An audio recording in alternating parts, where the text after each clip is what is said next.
Phosphorus soil fertilisation is, as I said before, often done with insoluble materials. The quickest way to solve a deficiency situation is to put some foliar phosphate on. Foliar phosphate also has some other beneficial effects. On the potato crop, if it's used at the hooking stage, at the early tuber initiation stage, it will increase tuber numbers. In making more phosphate available to the plant throughout the growing season is a very good, simple and quite cost-effective way of improving yields and quality. There's a lot of discussion about phosphites. Phosphites are made from phosphorus acid, whereas phosphates are made from phosphoric acid, and they are the PO3 as opposed to the PO4 anion. Phosphites definitely have some fungicidal activity against Pythium and Phytophthora, against the simple fungi, the oomycetes. The application and during the early stages of growth have also been demonstrated to have the ability to improve rooting in crops. And it's not just potassium phosphite, all forms of phosphite will have these effects. Ammonium phosphite, even magnesium and calcium phosphite, manganese, copper, zinc are all capable of having the same effect on the plant.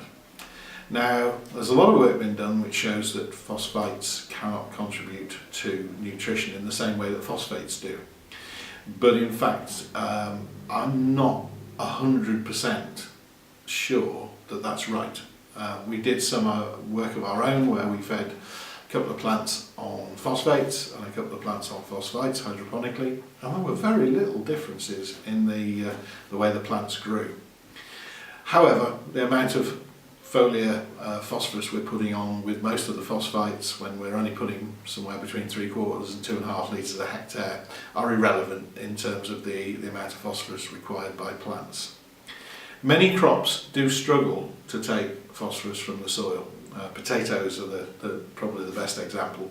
You can put 300 kilos a hectare of phosphate underneath a potato crop, and they'll only actually take out about half, 2/3 of that and leave the rest behind for the following crop. But it's a bit like a header tank. The more phosphate there is in the soil, the more phosphate the potatoes will take up. In some crops, phosphate nutrition is almost irrelevant, or so we're told. Grass, amenity grass, the greenkeepers and the groundsmen of Britain tend to believe that if they fertilise with phosphates, they will get more meadowgrass, annual meadowgrass, which is the groundsman and the greenkeeper's enemy, because it's a coarse grass and they don't want it. Whereas in fact, depriving their crops of their grass of phosphorus is leading to more disease and generally not good growth. If they do put phosphorus on, they nearly always get a response to it. That's phosphorus nutrition for today.